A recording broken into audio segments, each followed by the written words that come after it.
या कल्पना करो कि मयूर पंख के पंचरंगे वर्तुल निश्चिम अंतरिक्ष में तुम्हारी 5 इंद्रियां हैं।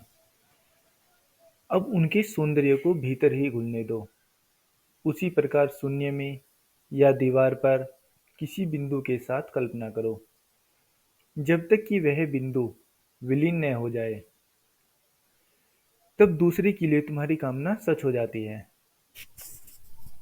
ये सारे सूत्र भीतर के केंद्र को कैसे पाया जाए उससे संबंधित हैं।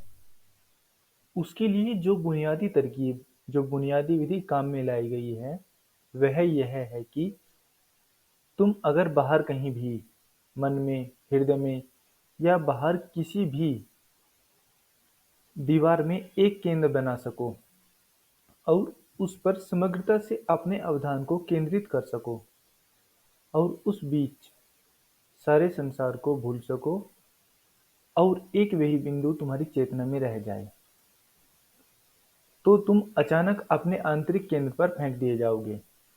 यह कैसे काम करता है, इसे समझो।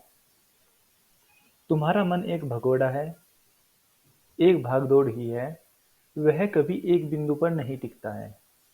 वह निरंतर कहीं जा रहा है, गति कर रहा है, पहुंच रहा है, लेकिन वह कभी एक बिंदु पर नहीं टिकता है। वह एक विचार से दूसरे विचार की ओर, ऐसे बै की ओर यात्रा करता रहता है, लेकिन कभी वह ए पर नहीं टिकता है, कभी वह बै पर नहीं टिकता है। वह निरंतर गतिमान है। यह याद रहे कि मन सदा चलायमान है। वह कहीं पहुंचने की आशा तो करता है, लेकिन कहीं पहुंचता नहीं। वह पहुंच नहीं सकता। मन की संरचना ही गतिमय है। मन केवल गति करता है। वह मन का अंतर्भूत स्वभाव है। गति ही उसकी प्रक्रिया है। ऐसे बै को, वैसे ए को, वह चलता ही जाता है। अगर तुम ए या बै या किसी बिंदु पर ठहर गए, तो मन तुमसे संघर्ष करेगा। वह कहेगा कि आगे चलो, क्योंकि अगर तुम रुक गए, मन तुरंत मर जाएगा। वह गति में रहकर ही जीता है। मन का अर्थ ही प्रक्रिया है। अगर तुमने गति नहीं की, तुम रुक गए, तो मन अचानक समाप्त हो जाएगा। वह नहीं बचेगा, केवल चेतना बचेगी। चेतना तुम्हारा स्वभाव है। मन तुम्हारा कर्म है, चलने जैसा। इसे समझना कठिन है, क्योंकि हम समझते हैं कि मन कोई ठोस वस्तु है। वह नहीं है। मन महज एक क्रिया है। यह कहना बेहतर होगा कि यह मन नहीं, मनन है। चलने की तरह यह एक प्रक्रिया है। चलना प्रक्रिया है। अगर तुम रुक जाओ तो चलना समाप्त हो जाएगा। तुम तब नहीं कह सकते कि चलना बैठना है। तुम रुक जाओ तो चलना समाप्त है। तुम रुक जाओ तो चलना कहाँ, चलना बंद। पैर है पर चलना नहीं। पैर चल सकते हैं, लेकिन अगर तुम रुक जाओ तो चलना नहीं होगा। चेतना पैर जैसी है, वह तुम्हारा स्वभाव है। मन चलने जैसा है, वह एक प्रक्रिया है। जब चेतना एक जगह से दूसरी जगह जाती है, तब वह प्रक्रिया मन है। जब चेतना ऐसे बै और बै से सै की ओर जाती है, तब यह गति मन है। अगर तुम गति को बंद कर दो, तो मन नहीं रहेगा। तुम चेतन हो, लेकिन मन नहीं है। जैसे पैर तो है, लेकिन चलना नहीं है। चलना क्रिया है, कर्म है। मन भी क्रिया है, कर्म है। अगर तुम रुक जाओ तो मन संघर्ष करेगा। मन कहेगा बढ़े चलो। मन हर तरह से तुम्हें आगे या पीछे या कहीं भी धकेलने की चेष्टा करेगा। कहीं भी से ही, लेकिन चलते रहो। अगर तुम जिद करो, अगर तुम मन की नहीं मानना चाहो, तो यह कठिन होगा। कठिन होगा, क्योंकि तुमने सदा मन का हुक्म माना है। तुमने कभी मन पर हुक्म नहीं किया है। तुम कभी उसके मालिक नहीं रहे हो। तुम हो नहीं सकते, क्योंकि तुमने कभी अपने को मन से तादात्म्य रहित नहीं किया है। तुम सोचते हो कि तुम मन ही हो। यह भूल कि तुम मन ही हो, मन को पूरी स्वतंत्रता दिए देती है, क्योंकि तब उस पर मालिकियत करने वाला, उसे नियंत्रण में रखने वाला कोई न रहा। तब कोई रहा ही नहीं, मन ही मालिक रह जाता है। लेकिन मन की यह मालकियत तथाकथित है, वह स्वामित्व झूठा है। एक बार प्रयोग करो और तुम उसके स्वामित्व को नष्ट कर सकते हो, वह झूठा है। मन महज गुलाम है जो मालिक होने का दावा करता है, लेकिन उसकी यह दावेदारी इतनी पुरानी है, इतने जन्मों से है कि वह अपने को मालिक मानने लगा है। गुलाम मालिक हो गया है। वह एक महज विश्वास है, धारणा है। तुम उसके विपरीत प्रयोग करके देखो और तुम्हें पता चलेगा कि यह धारणा सर्वथा निराधार थी। यह पहला सूत्र कहता है कि या कल्पना करो कि मोर की पूंछ के पंचरंगे वर्तुल निश्चीम अंतरिक्ष में तुम्हारी 5 इंद्रियां हैं। अब उनके सौंदर्य को भीतर ही घुलने दो। भाव करो कि तुम्हारी 5 इंद्रियां 5 रंग है और वे 5 रंग समस्त अंतरिक्ष को भर रहे हैं। सिर्फ कल्पना करो कि तुम्हारी 5 इंद्रियां 5 रंग हैं, सुंदर सुंदर रंग, सजीव रंग, और वे अनंत आकाश में फैले हैं। और तब उन रंगों के बीच भ्रमण करो, उनके बीच गति करो और भाव करो कि तुम्हारे भीतर एक केंद्र है जहां ये रंग मिलते हैं। यह मात्र कल्पना है, लेकिन यह सहयोगी है। भाव करो कि ये पांचों रंग तुम्हारे भीतर प्रवेश कर रहे हैं और किसी बिंदु पर मिल रहे हैं। ये 5 रंग सच ही किसी बिंदु पर मिलेंगे और सारा जगत विलीन हो जाएगा।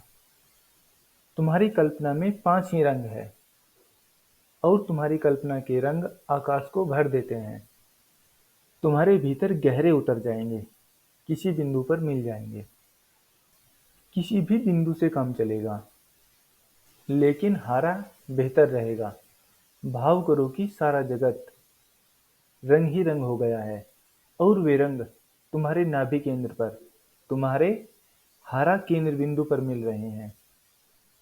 उस बिंदु को देखो, उस बिंदु पर अवधान को एकाग्र करो और जब तक एकाग्र करो तब तक वह बिंदु विलीन न हो जाए। वह विलीन हो जाता है क्योंकि वह भी कल्पना है। याद रहे कि जो कुछ भी हमने किया है सब कल्पना है। अगर तुम उस पर एकाग्र हो तो तुम अपने केंद्र पर स्थिर हो जाओगे। तब सारा संसार विलीन हो जाएगा, तुम्हारे लिए संसार नहीं रहेगा। इस ध्यान में केवल रंग है। तुम समूचे संसार को भूल गए हो, तुम सारे विषयों को भूल गए हो। तुमने केवल 5 रंग चुने हैं। कोई 5 रंग चुनो। यह ध्यान उन लोगों के लिए है जिनकी दृष्टि पैनी है, जिनकी रंग की संवेदना गहरी है। यह सबके लिए नहीं है, यह उन लोगों के लिए उपयोगी है जिनके पास चित्रकार की नजर हो। यदि तुम्हें हरे रंग में 1000 हरे रंग नजर नहीं आते तो तुम भूल जाओ इस ध्यान को और आगे बढ़ो। ये काम उनके काम का है जो चित्रकार की पैनी निगाह रखते हैं। और जो आदमी रंग के प्रति संवेदनशील है, उसको तुम कहो कि समूचे आकाश को रंग से भरा होने की कल्पना करो, तो वह यह कल्पना ही नहीं कर पाएगा। यदि वह कल्पना करने की कोशिश भी करेगा, वह लाल रंग की सोचेगा तो लाल शब्द को देखेगा, लेकिन उसे कल्पना में लाल रंग दिखाई नहीं पड़ेगा। वह हरा शब्द तो कहेगा, शब्द भी वहां होगा, लेकिन हरियाली वहां नहीं होगी। तो तुम अगर रंग के प्रति संवेदनशील हो तो इस विधि का प्रयोग करो। 5 रंग है, समूचा जगत 5 रंग है और वे रंग तुम में मिल रहे हैं। तुम्हारे भीतर कहीं गहरे में वे पांचों रंग मिल रहे हैं। उस बिंदु पर चित्त को एकाग्र करो और एकाग्र करो, उससे हटो नहीं, उस पर डटे रहो। मन को मत आने दो। रंगों के संबंध में हरे, लाल और पीले के बारे में विचार मत करो। सोचो ही मत, बस उन्हें अपने भीतर मिलते हुए देखो उनके बारे में विचार मत करो। अगर तुमने विचार किया तो मन प्रवेश कर गया। सिर्फ रंगों से भर जाओ, उन रंगों को अपने भीतर मिलने दो और तब उस मिलन बिंदु पर अवधान को केंद्रित करो। सोचो मत। एकाग्रता सोचना नहीं है, विचारना नहीं है, मनन नहीं है। तुम अगर सचमुच रंगों से भर जाओ और तुम एक इंद्रधनुष, एक मोर ही बन जाओ और तुम्हारा आकाश रंगमय हो जाए, तो उसमें तुम्हें एक सौंदर्य बोध होगा, गहरा, गहरा सौंदर्य बोध। लेकिन उसके संबंध में विचार मत करो। मत कहो कि यह सुंदर है। विचारना में मत चले जाओ। उस बिंदु पर एकाग्र हो जहां ये रंग मिल रहे हैं और एकाग्रता को बढ़ाते जाओ, गहराते जाओ। तो कल्पना नहीं टिक सकती, वह विलीन हो जाएगी। संसार पहले ही विलीन हो चुका है, सिर्फ रंग रह गए थे। वे रंग तुम्हारी कल्पना थे और वे काल्पनिक रंग एक बिंदु पर मिल रहे हैं। वह बिंदु भी काल्पनिक था। अब गहरी एकाग्रता से वह बिंदु भी विलीन हो जाएगा। अब तुम कहाँ रहोगे? अब तुम कहाँ हो? तुम अपने केंद्र में स्थित हो जाओगे। इसीलिए सूत्र कहता है, शून्य में या दीवार में किसी बिंदु पर यह सहयोगी होगा। अगर तुम रंगों की कल्पना नहीं कर सकते तो दीवार पर किसी बिंदु से काम चलेगा। कोई भी चीज एकाग्रता के विषय के रूप में ले लो। अगर वह आंतरिक हो, अंतस हो, तो बेहतर। लेकिन फिर दो तरह के व्यक्तित्व होते हैं। जो लोग अंतर्मुखी हैं उनके लिए उनके भीतर ही सब रंगों के मिलने की धारणा आसान है। लेकिन जो बहिर्मुखी लोग हैं वे भीतर की धारणा नहीं बना सकते। वे बाहर की ही कल्पना कर सकते हैं। उनकी चित्त बाहर की यात्रा करता है, वे भीतर नहीं गति कर सकते। उनके भीतर कोई आंतरिकता नहीं है। अंग्रेज दार्शनिक डेविड ह्यूमम ने कहा है कि जब मैं भीतर जाता हूँ वहाँ मुझे कोई आत्मा नहीं मिलती। जो भी मिलता है वह बाहर के प्रतिबिंब है। कोई विचार, कोई भाव, कभी किसी आंतरिकता का दर्शन नहीं होता। सदा बाहरी जगत ही प्रतिबिंबित मिलता है। यह श्रेष्ठतम बहिर्मुखी चित्त है। और डेविड ह्यूमम सर्वाधिक बहिर्मुखी चित्त वालों से एक है।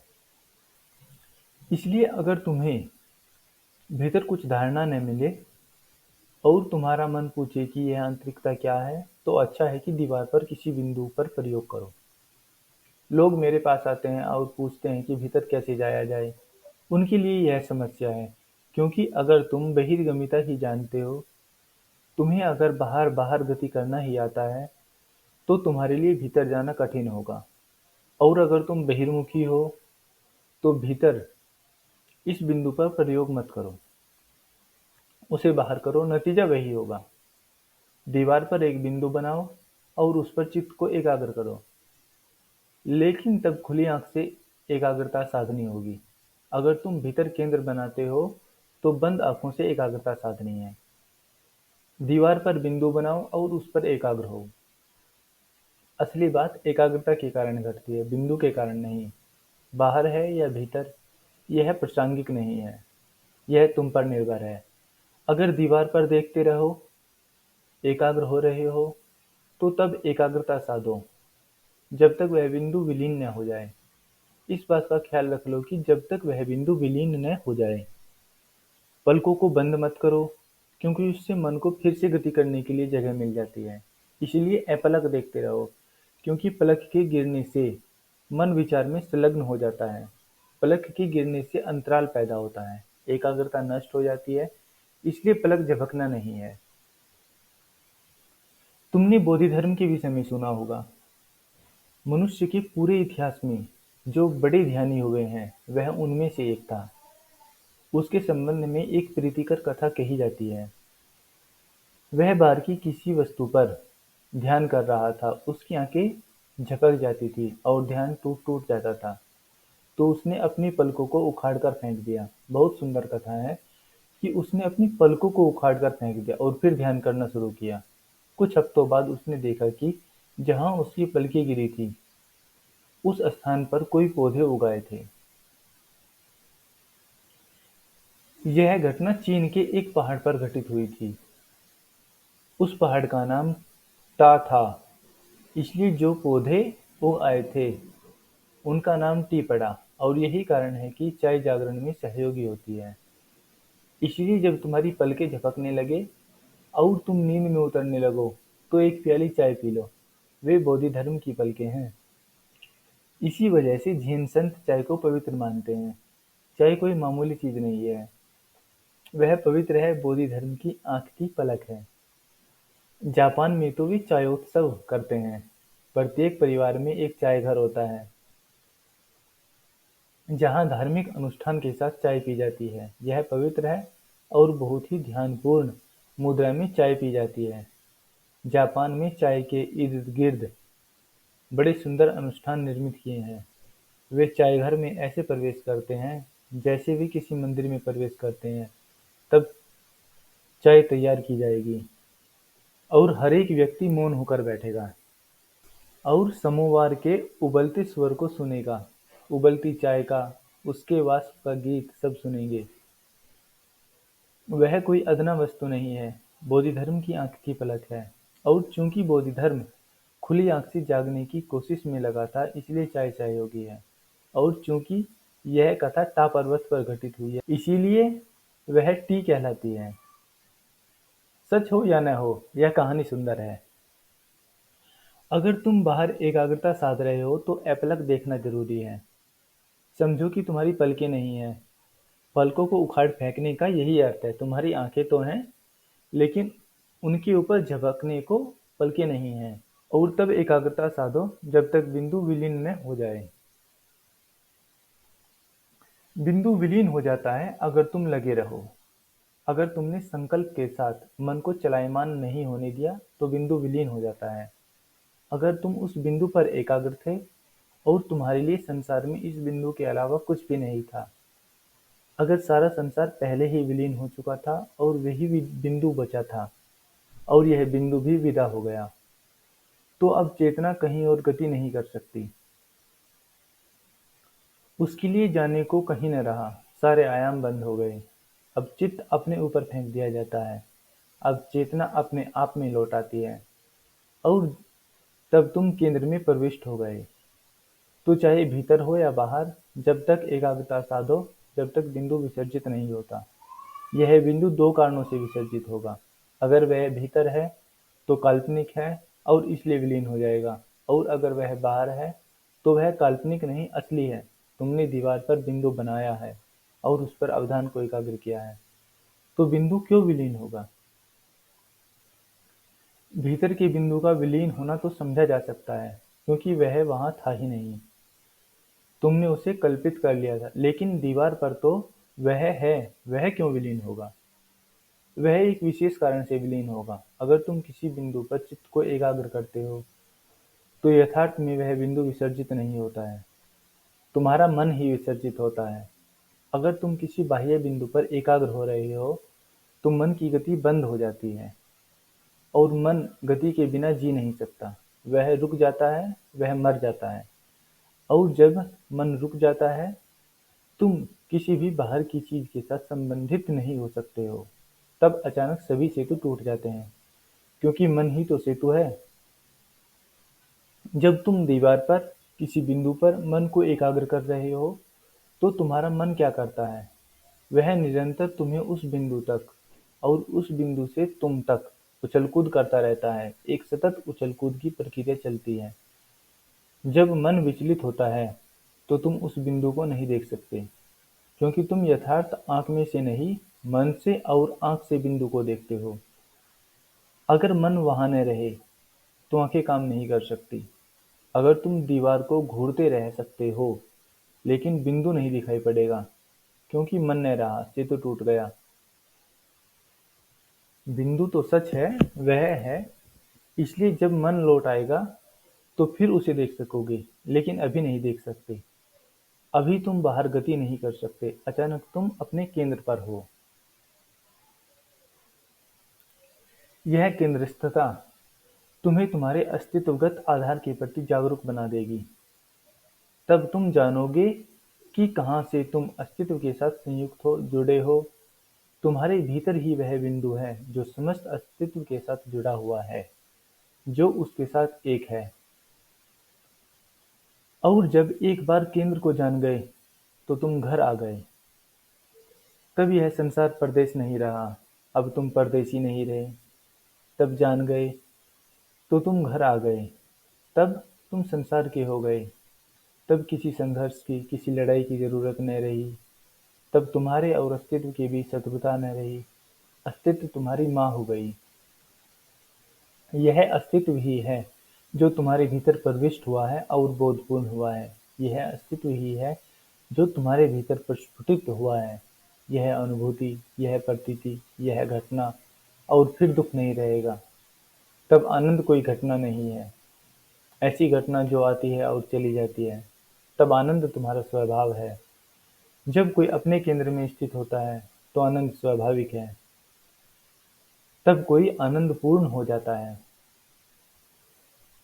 फिर धीरे धीरे उससे यह बोध भी जाता रहेगा कि यह आनंद पूर्ण है, क्योंकि बोध के लिए विपरीत होना जरूरी है। अगर तुम दुखी हो, तो आनंदित होने पर तुम्हें आनंद की अनुभूति होगी। लेकिन जब दुखी नहीं है, तो धीरे धीरे तुम दुख को पूरी तरह से भूल जाते हो, और तब तुम अपने आनंद को भी भूल जाते हो। और जब तुम अपने आनंद को भी भूलते हो, तब तुम सच में आनंदित हो। तब वह स्वाभाविक है, जैसे तारे चमकते हैं, नदियाँ बहती है, वैसे ही तुम आनंदपूर्ण हो। तुम्हारा होना ही आनंदमय है। तब यह कोई घटना नहीं, तुम ही आनंद हो।